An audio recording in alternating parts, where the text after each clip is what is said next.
My daughter became a multimillionaire and wrapped a seaside mansion in a bow for her mother-in-law. For me, she slid across a massage coupon worth $30. I thanked her, smiled, and walked away without a scene. By sunrise, the papers I placed at her door told a story she had been refusing to see. The perfect family she trusted was quietly draining her life's work. Where are you watching from today? Leave your location in the comments, and don't forget to like and subscribe. To understand how it unraveled, you have to go back. Because what followed wasn't just unexpected, it was inevitable. 3 months earlier, my life was simple. I was Margaret Walsh, 62. Retired. A former schoolteacher in Denver, Colorado. My greatest concern was whether the frost would take my tomatoes before harvest. I still lived in the small 2-bedroom house I bought decades ago, after my husband passed away and left me raising our 10-year-old daughter alone, buried under hospital bills and grief. That daughter, Emma, had always been exceptional. Top of her class. Full ride to Stanford. An MBA from Wharton. While others were distracted, she was planning, building, refining. At 35, she sold her tech company for $87 million. Almost overnight, the child who once ate cereal for dinner became one of the richest women in the city. I was proud. Deeply proud. But money has a way of reshaping people, slowly at first, then all at once. The changes crept in quietly. Emma moved into a gated mansion in Cherry Hills Village, the kind of home where even the driveway felt extravagant. Staff appeared, chef, housekeeper, stylist, each expense larger than my monthly budget. It was her life, her success. I told myself that. Then Bradley Morrison entered the picture. On paper, he was flawless. Handsome. Smooth. Harvard Law graduate. Old money stretching back to railroad fortunes. Their wedding filled glossy magazine pages. The reception alone cost more than I received in a year. The spending didn't trouble me. What unsettled me were the details no one else seemed to notice. Bradley's gaze sharpened whenever Emma spoke about new investments. His mother, Patricia, despite her legacy wealth, was suddenly always short on funds. At last Christmas dinner, Patricia broke down, claiming their historic family estate was on the brink of foreclosure. She spoke of tradition, of loss, of heartbreak. Emma didn't hesitate. She didn't offer a loan. She gave a gift. No strings. That was the first warning. I stayed silent. The second came fast. Bradley's firm needed capital. Another emotional gathering. Another appeal wrapped in urgency and family loyalty. Emma transferred $2.5 million without pause. When I gently questioned it, she shut me down. "Mom, you don't understand business. You were a teacher." The words cut deeper than she realized. Still, I watched. And what I saw made my chest tighten. Patricia's tears vanished the moment Emma left the room. Bradley checked his phone obsessively whenever account balances came up. The shared glances between them, quick, knowing, secret, when Emma wasn't looking. I tried once more, 3 weeks before Christmas. Carefully. Kindly. I suggested slowing down, just until things were clearer. Emma's response was ice. "You're jealous," she said. "You've never had money. You don't understand how family businesses work." Family businesses. The same family that had taken nearly $3 million in 8 months. Which brings us back to Christmas morning. I arrived at 9, gifts in hand. Thoughtful ones. A cashmere scarf for Emma. Wine for Bradley. A gardening book for Patricia, who claimed to love flowers. The living room looked unreal, towering tree, ornaments worth more than my car, wrapping paper too luxurious to tear without guilt. Emma could barely contain herself. Bradley opened keys to a new Mercedes-AMG. Patricia received an envelope. Emma's hands trembled as she spoke about legacy and meaning. She had bought back the family estate, worth nearly $3 million, restored it, and gave it to her mother-in-law. Patricia cried out in joy. The room filled with embraces and gratitude, a performance worthy of a holiday movie funded by a small town's annual budget. Then Emma turned to me. Her smile didn't reach her eyes. She handed me a small envelope. For a brief moment, hope stirred. I opened it. Inside was a coupon. $30. 1 half-hour massage. Strip mall location. Silence fell. Bradley shifted. Patricia focused on her nails. Emma kept smiling. I understood the message. This was punishment disguised as generosity. "Thank you," I said softly. "How thoughtful." I folded the paper, placed it in my purse, and stood. I told them I was tired. I kissed my daughter's cheek, nodded politely to the others, and left without another word. By morning, the truth would be waiting on her doorstep. I sat behind the wheel in Emma's circular driveway for 3 full minutes, engine off, hands resting in my lap. The mansion loomed in front of me, glowing with warm light. Through the tall windows, I could see laughter, movement, celebration. Her new family was enjoying their treasures. And in that still moment, the truth settled into my bones. This was never about dollars or gifts. It was about dignity. About regard. And my daughter had just shown me exactly how much she believed the woman who raised her was worth. What Emma failed to remember about her old-fashioned schoolteacher mother was this: you don't spend 4 decades managing teenagers, lies, and half-truths without sharpening a certain instinct. Discipline teaches observation. Teaching teaches investigation. By the next morning, 3 phone calls would begin pulling apart Bradley and Patricia Morrison's carefully stitched reality. But before that, I needed answers. Sleep didn't come easily that night. Each time my eyes closed, the image returned: Patricia clutching a multi-million-dollar home in tears of joy, contrasted with a flimsy $30 massage voucher pressed into my palm. 29 years. That's how long I raised Emma alone. 29 years of peanut butter sandwiches so she could afford violin lessons. 29 years of secondhand clothes so she could have the right computer for school. Summers spent grading papers, saving every dollar for campus visits and application fees. And this was the conclusion of that devotion. A discounted massage coupon. The irony wasn't subtle. I had devoted my life to teaching children the meaning of fairness, of right and wrong. Somewhere along the way, my daughter had learned that public humiliation, served quietly, was acceptable. Yet beneath the hurt, something else tugged at me. The entire scene replayed in my mind, and one detail refused to settle. Patricia Morrison's reaction. It hadn't felt genuine. It had felt rehearsed. Teachers know performance when they see it. Surprise, when real, is clumsy. Emotional. Disorganized. What I witnessed was smooth, immediate, perfectly timed. Applause on cue. At 6 in the morning, I made coffee and did something I hadn't done since Emma was 16 and I suspected midnight escapes. I started digging. My first search was simple: Morrison Estate, Denver. The truth surfaced quickly.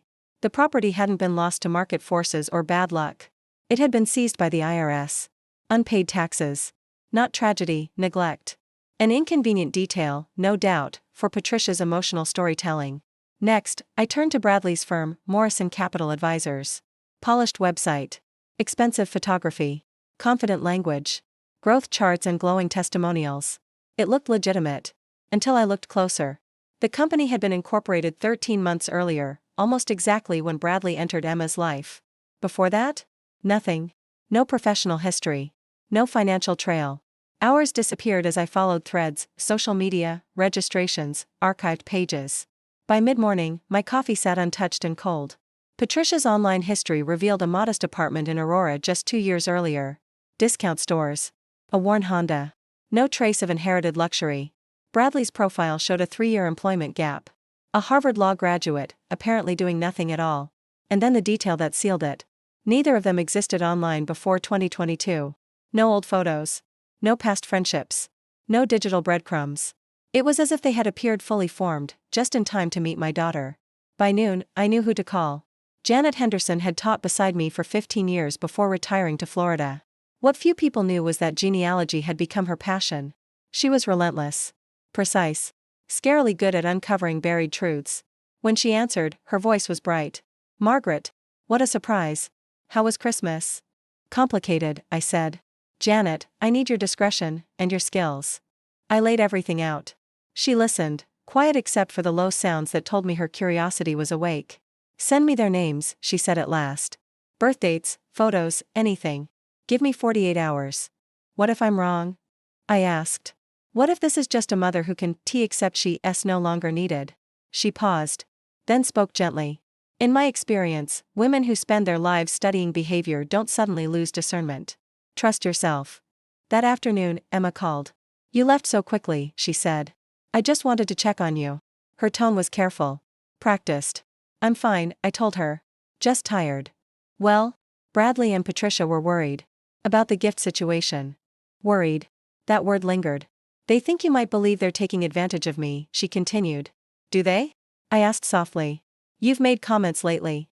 They're concerned you might misunderstand their circumstances." "What circumstances are those, Emma?" A pause. "Old money families can have complex arrangements. Trusts. Estates. Things that look odd if you're not familiar with them. Complex arrangements. Interesting." "Of course," I replied. "I'm just a schoolteacher. What would I know?" "Mom, don't use that tone." "What tone?" "The one you used when I was in trouble." She was perceptive. That was exactly the tone. The one I used when I knew the truth hadn't been told. "Emma," I said gently, "I love you. I always have. I always will." I love you too, Mom. Good. Because love means protecting someone even when they don't realize they need it. What are you saying? Nothing, I answered. We'll talk soon. When the call ended, I understood something had shifted. The relationship I thought I had with my daughter no longer existed. Something deeper, and far more serious, had begun. For the first time since Emma became an adult, I was holding knowledge she didn't have. And if my instincts were right, what I was about to uncover would fracture the world she believed she lived in. My phone vibrated in my hand. A message from Janet. I've started digging. Sit down before we talk. That truth would have to wait. At that exact moment, tires crunched against gravel outside. I looked through the window and saw Bradley Morrison stepping out of his Mercedes. He adjusted his tie, smoothed his jacket, and walked toward my door. He was alone. And the set of his face told me this wasn't a friendly visit. I stayed where I was, watching from the kitchen. Bradley moved with practiced ease, the posture of someone accustomed to doors opening for him. But today there was restraint in his steps. Calculation. When the doorbell rang, I didn't rush. I let the silence stretch. Let him wonder. Mrs. Walsh, he said when I finally opened the door, offering that flawless smile that had so completely disarmed my daughter. I hope I'm not intruding. I thought it might be good to talk about yesterday. Of course, I replied evenly. Come in. I guided him into the living room. He sat in my late husband's old chair while I took the sofa opposite him. The room told a quiet story: worn furniture, softened edges, decades of use. Nothing like Emma's pristine mansion. Bradley's eyes flicked over everything, sharp and assessing, as if tallying worth. Coffee? I asked. I'd appreciate that. As I poured, he examined the photos lining the mantel: Emma as a child, birthdays, graduations, milestones earned the hard way. You did an impressive job raising her, he said when I returned. I did my best. He took the cup with polished grace. Mrs. Walsh, I'm here because I'm concerned. Emma mentioned you've had questions about our financial affairs. I sipped slowly, letting the silence work. What kind of questions? Bradley leaned back. I understand how things might appear confusing to someone unfamiliar with generational wealth. Trusts, estates, tax strategies. From the outside, it can all seem rather opaque. Mysterious, I said. His smile held, but something flashed behind his eyes. The issue is that reputations are fragile. Doubt can be harmful, not just to my mother and me, but to Emma as well. The message was clear. Wrapped in civility, but sharp underneath. What is it you're asking, Bradley? I'm asking you to trust your daughter. She's extraordinarily capable. If she has confidence in us, perhaps you might consider doing the same. I set my cup down carefully. Do you know what I find interesting? What's that? In all this time, you've never once asked about Emma as a child. You've never wanted to hear stories. Never looked twice at her baby pictures. Most men who truly love her would be curious about where she came from. His smile faltered. Just a fraction. We prefer to focus forward, he said. The past isn't particularly relevant. How convenient. I stood and moved toward the mantel, lifting a photo of Emma in her graduation cap. Emma was resourceful even at 12, I said. Started a dog walking business. Paid for her own supplies. She learned early how to read people. How to tell which ones were safe, and which weren't. I met his eyes. She learned that from me. 30 years in a classroom teaches you how to recognize patterns. The charmers. The manipulators. The ones who believe they're untouchable. Bradley didn't smile anymore. I'm not sure what you're suggesting, he said. I'm not suggesting, I replied calmly. I'm stating. My daughter has remarkable instincts in business. But when someone tells her exactly what she wants to hear, that's always been her blind spot. And what do you think I'm telling her, he asked. That you need her money for noble reasons, I said. Family honor. Complications. When the simpler truth is that you need it because you don't have any. For the first time, the mask slipped. Just for a second. Beneath the charm was something hard and hungry. You're Emma's mother, he said slowly. So I'll act as though this conversation never happened. But I strongly advise you not to make claims you can't substantiate. Is that a warning? Friendly counsel.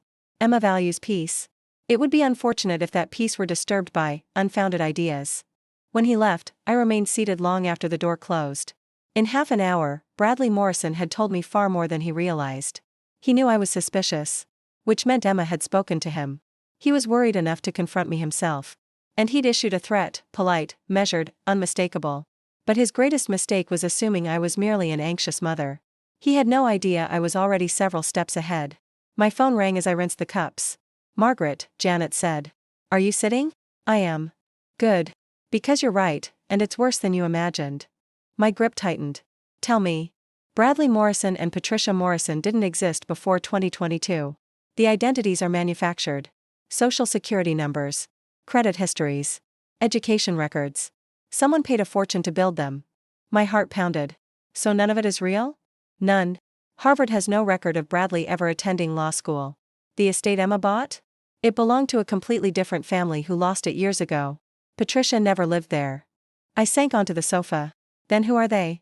That's the part that matters, Janet said. Facial recognition matches your son-in-law to Marcus Diacro, a professional con artist out of New Orleans. Romance scams were his specialty, until he disappeared in 2021. The truth had finally spoken. And Patricia Nicole Beaumont, Janet continued, her voice tight, also from New Orleans. She isn't his mother. She's his partner. The words landed like a blow. Janet explained they'd been working together for years, running slow, carefully constructed cons. Their preferred targets were wealthy women, isolated, emotionally open, trusting. At least for that Janet could confirm. Each one lost large sums before the relationship quietly collapsed. These aren't opportunists, she said. They're professionals. I closed my eyes and pictured Emma. Brilliant. Accomplished. And unguarded in the one place that mattered most. She had never learned to protect her heart because life had never forced her to. There's more, Janet added, hesitating. I found a police report in Houston. Marcus and Nicole were questioned after the death of another woman. A widow. Very wealthy. She changed her will shortly before she died. The circumstances were questionable. No charges. But Margaret, you need to call the police. Tonight. I can't, I said quietly. Not yet. Why not? I don't have proof they've committed a crime here. And if I go to Emma without it, she won't believe me. Worse, she'll warn them. Silence stretched between us. So what will you do? Janet asked. I stared out the window toward the direction of Emma's home, imagining her planning a future with two people intent on emptying her life of everything she built. I'll get evidence. When I ended the call, another realization followed close behind. I had already misstepped. Bradley, Marcus, knew I was suspicious. And if Janet's findings were accurate, that was dangerous knowledge to give a man like him. Sleep abandoned me that night. Every noise felt amplified. The scrape of branches. The hum of the furnace. Footsteps that weren't there. His words replayed endlessly, it would be a shame if anyone disrupted that harmony. At 3 a.m, I checked every lock twice. By dawn, my course was clear. Professional scammers are cautious with technology. But they're still human. And humans slip when they believe they're safe. I needed proximity. Time. An opening. It arrived sooner than I expected. Emma called mid-morning, her voice artificially bright. Mom, Patricia and I are going dress shopping today, for her niece's wedding. I thought it might be nice if you joined us. A chance to bond. Perfect. I'd love to, I said warmly. Really? She sounded surprised. I thought you might be busy. Never too busy for family. We agreed to meet at a luxury bridal boutique in Cherry Creek at 2. After the call, I spent 20 frustrating minutes figuring out how to activate the recording function on my phone. Technology wasn't my strength, but urgency sharpens learning. The boutique was exactly as expected. Chandeliers. Silk seating. Prices that felt surreal. Emma was already there, discussing styles with a sales associate. Patricia arrived late, immaculate, carrying a handbag I now knew was likely purchased on borrowed time. Margaret, she exclaimed, kissing my cheek with practiced affection. How delightful. For the next hour, I played my role, smiling, nodding, admiring gowns that cost more than my pension. Patricia floated from mirror to mirror, performing elegance. Emma beamed. The saleswoman gushed. I watched something else. Patricia's reactions mirrored Emma's too precisely. Enthusiasm adjusted on command. Approval appeared exactly when Emma approved. When Emma was distracted, impatience flickered across Patricia's face. She checked her phone constantly. Her charm slipped in small, revealing cracks. This wasn't joy. It was work. The opportunity came when Emma stepped outside to take a call. The saleswoman disappeared into the back room. 90 seconds. That's all? Patricia dropped the act instantly, pulled out her phone, and dialed. It's me, she said, voice low and sharp. She's asking questions. Bradley handled it, but she's not letting it go. No, nothing concrete yet. But we may need to accelerate. My breath caught. The trust documents will be ready next week, Patricia continued. Once she signs, we're in. All of it. I don't like sitting on this much money, it's risky. Emma's footsteps approached. I'll call you tonight, Patricia whispered. Marcus. We need to talk. Marcus. Not Bradley. When Emma returned, Patricia transformed back into warmth and admiration, praising a particularly expensive gown. This is the one, she declared theatrically. Emma smiled and turned to me. Mom? What do you think? I met Patricia's eyes. I think some things aren't what they seem. But the truth always surfaces. Her smile held, but her hands tightened. How insightful, she replied smoothly. Authenticity matters so much, don't you agree? The drive home was agony. Emma chatted happily about dresses and togetherness while proof sat in my purse. But when I replayed the recording, my stomach sank. The audio was distorted. Indistinct. Useless to anyone who didn't already know the context. It wasn't enough. That night, I made a call I never imagined making. My nephew Tommy in Chicago. 38. Cybersecurity, at least, that's how he described it. As a boy, he hacked systems for sport. I disapproved then. Now, I needed him. Aunt Margaret, he said, surprised. Everything okay? I need a favor, I said. And I need you not to ask why. A pause. Okay, what kind of favor? I need phone records. Messages. Call histories. Another pause. Longer. Aunt Margaret, he said carefully, that's not exactly legal. I know, I replied. And I'm asking anyway. Silence. This isn't like you, he said. No, I agreed softly. But neither is what's happening. What's happening? Tommy asked. I drew in a slow breath. Someone is trying to destroy Emma. Financially, and possibly worse. I know they're criminals, but I don't have enough proof for the police, and not enough to make Emma believe me. There was a sharp pause. Jesus, okay. Send me everything you have. But, Aunt Margaret, you need to understand, if I help you with this, there are risks. I know, I said. And there's something else. I overheard them tonight. They talked about a timeline. About needing to move faster. How fast? I don't know. But it sounded urgent. Then we don't have the luxury of being careful, Tommy replied. Send me their phone numbers. Every name they've used. Real, fake, anything. I'll start tonight. After we hung up, I sat at my kitchen table with a yellow legal pad and began writing. I listed every interaction. Every story Marcus and Nicole had told. Each emotional appeal. Every transfer of money. Seeing it all together was chilling. The pattern was unmistakable. They had isolated Emma. Undermined dissent. Increased the financial pressure step by step. And now they were steering her toward something final. Patricia had mentioned trust documents. That alone made my stomach knot. Emma had never spoken to me about setting up a trust. At 11 p.m., my phone vibrated. You were right to be scared. Call me. Now. When I did, Tommy didn't waste words. Aunt Margaret, this is worse than you thought. What did you find? Messages.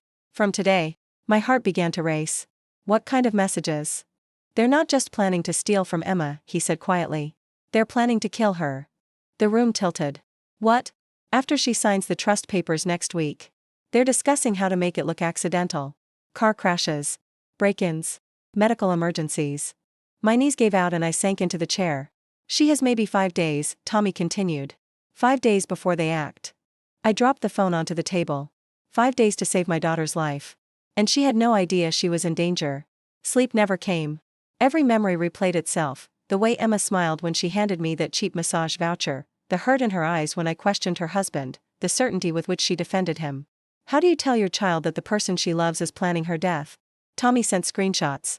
Reading them felt like witnessing a crime unfold in real time. Car accident too obvious.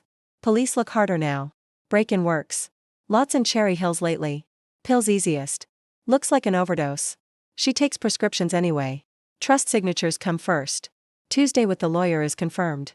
Thursday. That's what day it was. At 6 in the morning, I called Tommy back, because waiting was no longer an option. I can't just take this to the police, I told him. The messages were obtained illegally. Even if they listened, building a case would take time. Emma could be gone before they ever act. A pause. Then, so what are you planning to do? I'm going to make them say it out loud. Aunt Margaret, that's dangerous. They already know I'm suspicious. Bradley, Marcus, came to my house yesterday to intimidate me. If this goes the way Janet thinks, I may already be next. Silence stretched between us. Then we don't waste time, Tommy said finally. I can help you record them. But you'll have to force the conversation. You need them scared. How? Make them think their schedule is collapsing. I spent the rest of the morning designing a plan that might cost me my life, but could save my daughter, Bess.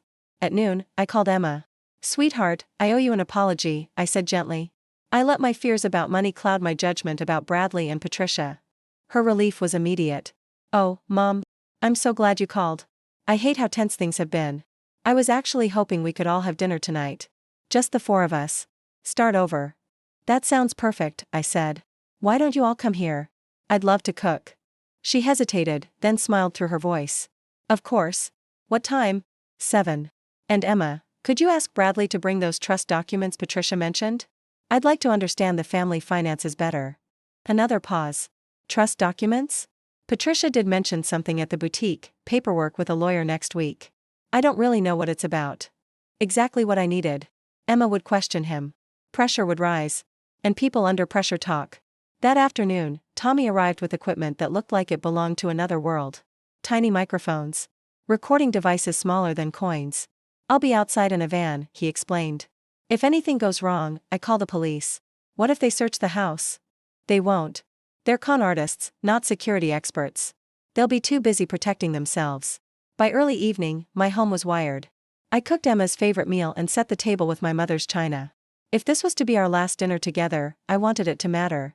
Emma arrived first, glowing. Mom, this means more to me than you know. Bradley and Patricia came 20 minutes later. Bradley carried a manila folder. Both wore smiles stretched thin. Dinner began easily enough. Polite conversation. Compliments. Laughter that sounded almost real. But I watched them closely, two people calculating risk with every breath. When coffee was served, I spoke. Bradley, Emma mentioned you brought some documents. About a trust fund?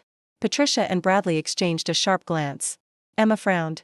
Actually, Mom, I asked him about that earlier. I don't know anything about trust papers. The air shifted. Oh, I said mildly. I must have misunderstood Patricia at the boutique. Patricia's smile tightened. We may have crossed wires. There are several legal matters. What legal matters? Emma asked, turning to her husband. Bradley cleared his throat. Estate restructuring. Tax considerations. What estate? Emma pressed. You told me your family lost everything. Another look passed between them. Not everything, Bradley said carefully. Some assets remain. They're complicated. How complicated? Emma set down her cup. And why is this news to me? Patricia leaned forward. Dear, these things require discretion. Discretion from whom? Emma asked. I'm your wife. The room was unraveling. I could see it in Bradley's eyes, the realization that control was slipping. Emma, he said quickly, please sit down. Let me explain. I'm listening. When we spoke about our finances, he began, we weren't entirely forthcoming. There are still significant resources, but they're tied up legally. So you lied, Emma said flatly. We simplified, he corrected. To avoid overwhelming you. Emma turned to Patricia, her voice shaking. You cried in my home. You let me give you $3 million. And you already had money? Patricia's composure finally cracked. You don't understand how legacy finances. Stop, Emma said sharply. In that moment, I knew the truth was no longer something they could contain. Family wealth isn't kept in checking accounts, Patricia snapped. It takes time to unlock. Time? Emma shot back. So you used my money as a temporary solution, without telling me? That wasn't the plan, Patricia said, her voice climbing. Once the paperwork was finalized, we were going to repay you. What paperwork? Emma demanded. That was when Bradley made the mistake that ended everything. The documents that give us access to your accounts, he said sharply, then froze, the color draining from his face as the words caught up to him. The room fell into a silence so heavy it felt physical. Emma stared at her husband as if he were a stranger. What did you just say? I misspoke, Bradley rushed. That came out wrong. You said my accounts, Emma replied evenly. Why would paperwork about your family money give you access to my finances? Bradley looked to Patricia, panic flashing openly now. She met his gaze, and in that split second I saw a decision form between them. Because, Patricia said softly, pivoting, the trust names you as the primary beneficiary. We wanted it to be a surprise. It was a good lie, quick, polished. But Emma had already heard too much. Show me the documents, she said. Bradley hesitated. Emma, with trembling hands, he opened the manila folder and pulled out the papers. Emma snatched them and began reading. I couldn't see the text, but I didn't need to. Her expression told the entire story. These aren't trust documents, she said slowly. These are financial power of attorney forms. The air left the room. Forms that would give you complete control over everything I own. In that moment, everyone knew. Bradley knew. Patricia knew. I knew. And finally, mercifully, Emma knew. But realization alone wouldn't keep her alive. Cornered predators are the most dangerous kind. These would allow you to access my accounts, Emma continued, her voice unnervingly calm. Sell my investments. even dispose of my home. Without my consent. The silence that followed was deafening. The clock ticked. A car passed outside. No one moved. Bradley looked sick.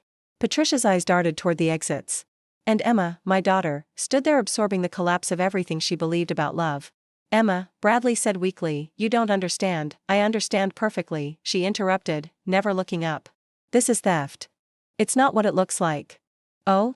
Her voice rose. Because it looks like my husband and his mother planned to take everything I've built. Patricia abandoned the act entirely. You're overreacting. These are standard estate documents. Standard for what? Emma snapped. Stealing? That was my moment. Emma, I said quietly. There's more. Every head turned toward me. Bradley looked genuinely afraid now. He should have been. Patricia made a phone call today at the bridal shop, I continued. She thought no one was listening. She said you needed to move faster because I was asking questions. The effect was instant. Bradley went pale green. Patricia actually stepped back. That's not, she stammered. Marcus, Emma said slowly, turning to her husband. Who is Marcus? I don't know anyone by that name, Bradley replied, but the lie cracked as it left his mouth. I took out my phone and played the recording. It wasn't perfect, but Patricia's voice was unmistakable. And so was the name. Emma listened once. Then again. When it ended, she looked at her husband with terrifying clarity. Your real name is Marcus, isn't it? Bradley's shoulders sagged. Emma? I can explain. Explain why your mother called you by another name, she said. Explain why you prepared power of attorney forms without my knowledge. Explain why you needed to accelerate your plans because my mother was getting suspicious. Yes, he said hoarsely. I can explain everything. Bradley glanced at Patricia. And whatever passed between them in that instant told me one thing with chilling certainty. A silent exchange passed between them. Then Bradley lifted his chin, slipping effortlessly back into the polished persona that had once enchanted my daughter. Emma, he said calmly, the reality is more complex than what we've shared. Yes, my legal name is Marcus Bradley Morrison. I use Bradley because Marcus is tied to some unpleasant chapters in my family history. The power of attorney paperwork was drafted purely as a safeguard. There are unresolved legal matters involving our estate. He was good. I had to admit it. He blended fragments of truth with carefully measured deception, shaping a version of events that sounded reasonable, almost reassuring. What kind of legal matters? Emma asked. The IRS, he replied smoothly. They're disputing elements of our family trust. There's a possibility our assets could be frozen during the review. Our attorneys advised preparing contingencies, ways to shield your finances in case the investigation widened. It was an elegant lie. Detailed. Sophisticated. Just believable enough to offer Emma a lifeline, the hope that none of this had been intentional. But I still had one final move. That's fascinating, Bradley, I said evenly. Or should I call you Marcus? Or do you prefer Marcus Dequa? The response was immediate. Patricia sucked in a sharp breath. Bradley stiffened like stone. Emma looked back and forth between us, alarm spreading across her face. What did you just say? She asked. I said your husband's real name is Marcus Dequa, I continued. He's a career con artist out of New Orleans who targets wealthy women. And Patricia isn't his mother. She's his accomplice. Her real name is Nicole Beaumont. Emma stared at me as if I'd lost my mind. Mom, that's insane. You can't just, I can prove it, I cut in. I spent yesterday digging.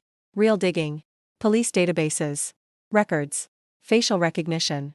I placed the folder on the table and opened it. Photos. Reports. Articles. This is Marcus in Houston, 2 years ago, calling himself Bradford Mitchell. Engaged to a wealthy widow named Helen Crawford. I turned a page. And this is Nicole in Phoenix, posing as his aunt, helping him gain access to Helen's accounts. Emma seized the papers, scanning them with the same laser focus she once reserved for financial forecasts. This woman died, she whispered, holding up a newspaper clipping. 3 days after changing her will. Yes, I said quietly. She flipped another page. Diane Foster. Orlando. Overdose. 6 months after marrying him, when he was using the name Blake Morrison. Another page. Another city. Another identity. 4 women. 4 names. The same man now sitting frozen at our dining table. And this, Emma said, lifting a police report with attached photographs. New Orleans. They were investigated. Not enough evidence to prosecute, I added. But enough to make them disappear and start over somewhere new. Emma looked up at Marcus, her voice barely audible. Is this true? Those documents could be fabricated, he said quickly. Your mother has clearly been influenced by someone with a vendetta. Stop, Emma whispered. Just stop lying. She turned slowly toward Patricia. Nicole, she said. How many women? Nicole's mask finally shattered. The grieving mother-in-law vanished, replaced by something cold and predatory. You wouldn't understand, Nicole said flatly. You've never had to struggle. Money has always followed you. So you took mine, Emma said. We earned it, Nicole snapped. Do you know how draining it is to pretend to love someone like you? To listen to endless stories about your success and fake admiration? There was no pretense left now. Emma was seeing her clearly, exactly as she was. Emma turned back to Marcus. Did any of it mean anything? Even for a moment? Marcus smiled. It was the first honest expression I'd seen from him, and it made my skin crawl. You're asking the wrong question, he said. It's not whether I felt something for you. It's whether you would be felt anything for me if I hadn't played the role you wanted. What are you saying? You didn't fall in love with me, he said cruelly. You fell in love with an illusion.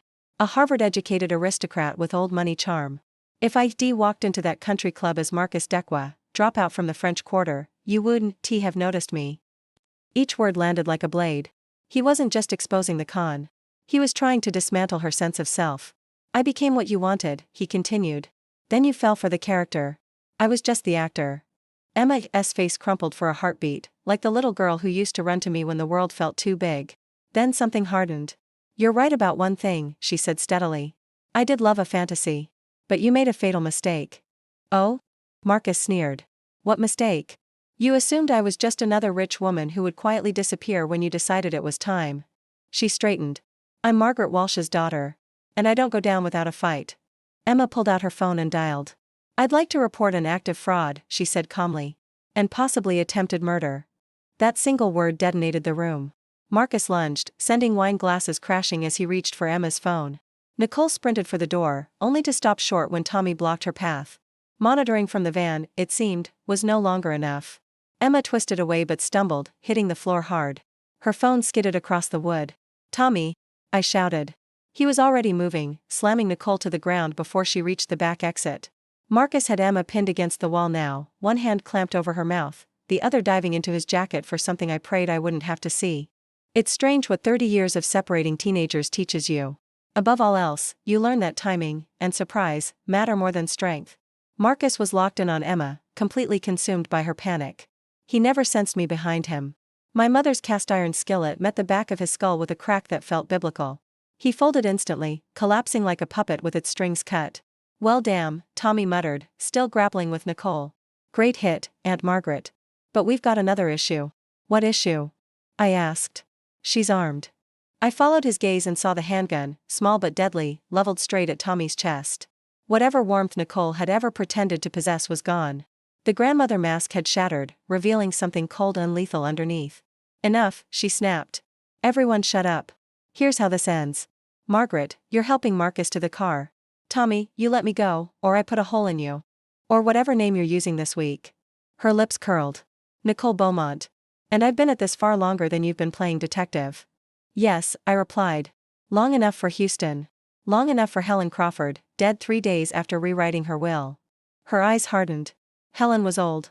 Lonely. She was dying anyway. We just redirected her money to people who knew how to use it. And Diane Foster? I pressed. Orlando? An addict, Nicole said dismissively. She killed herself. We just benefited. Emma was crouched beside Marcus, blood seeping from the wound I'd given him. He was awake, dazed, breathing. Good enough? And Emma? I asked calmly. What was her ending supposed to be? Nicole didn't hesitate. Rich women always have prescriptions. You started asking questions, Nicole continued. So now we improvise. Tommy's voice cut in quietly. You're confessing to murder. You know that, right? And you're being recorded. Recordings won't matter when you're all dead. Marcus plans for contingencies. That word sent ice through my veins. What contingencies? Marcus groaned. Fire, he muttered. Basement. Gas. My heart stopped. You sabotaged my house, I said. For bodies after a family dinner gone wrong. Enough, Emma started, furious, but Nicole silenced her with a glare. Margaret, Nicole ordered. Help him. Now. I looked at my daughter. At my nephew. At the home that had held 3 decades of my life, and was now wired to erase us. Okay, I said.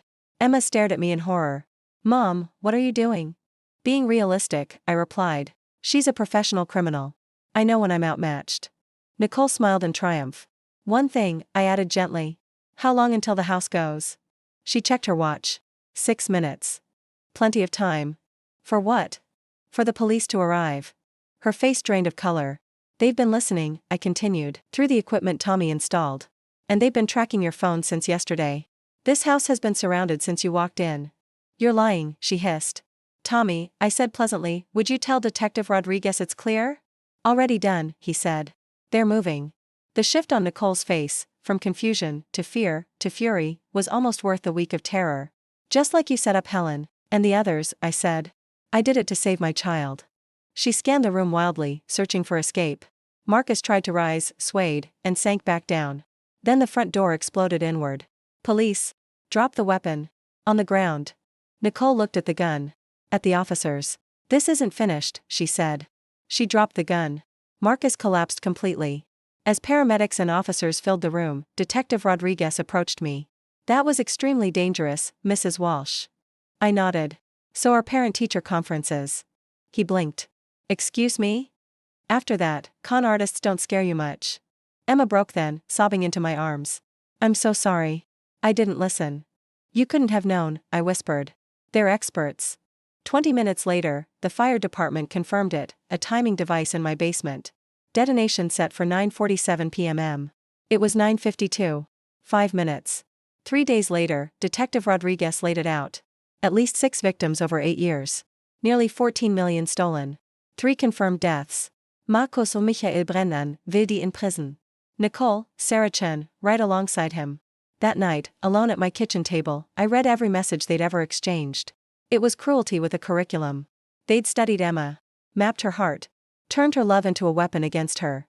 When Emma called, her voice was small. Mom, how did they get so close? I closed the folder. Because evil doesn't arrive with warning signs, I said softly. It arrives smiling, and waits for you to stop asking questions. Mom, I've been turning all of this over in my head, Emma said softly. And I finally understand something. Understand what? They didn't just lie to me about who they were, she continued. They lied to me about who you were. I frowned. I don't follow. They spent months reshaping my view of you, she said. Convincing me you were the obstacle. That your worries came from jealousy, from fear of my independence, from resentment over my success and money. They made me believe you were trying to control me, not protect me. In an instant, memories lined up like quiet witnesses. Every dismissed question. Every sharp comment. Every moment she'd accused me of not understanding her world. Emma, you don't. Yes, I do, she interrupted, her voice trembling. They turned you into the enemy so I wouldn't hear your warnings. And it worked. Her breath caught. I should have trusted you. After everything you sacrificed for me. After all the years you showed up for me. If you were worried, there was a reason. Sweetheart, I said gently, you were targeted by professionals. That doesn't erase it, she replied. You raised me to be loyal. To think critically. And instead, I treated you like, she paused. Do you know what Marcus said while they were arresting him? He said the hardest part of the con was pretending to respect you. He said you were just a bitter old woman who couldn't stand that her daughter no longer needed her. The cruelty of it stole my breath. And the worst part, Emma whispered, is that for months, I treated you exactly the way he described. I felt my own heart fracture. Emma, listen to me. You are the greatest thing I've ever done. You are intelligent, capable, compassionate, and nothing that happened changes that. Not for a second. You were becoming your own person, I said. There's no betrayal in that.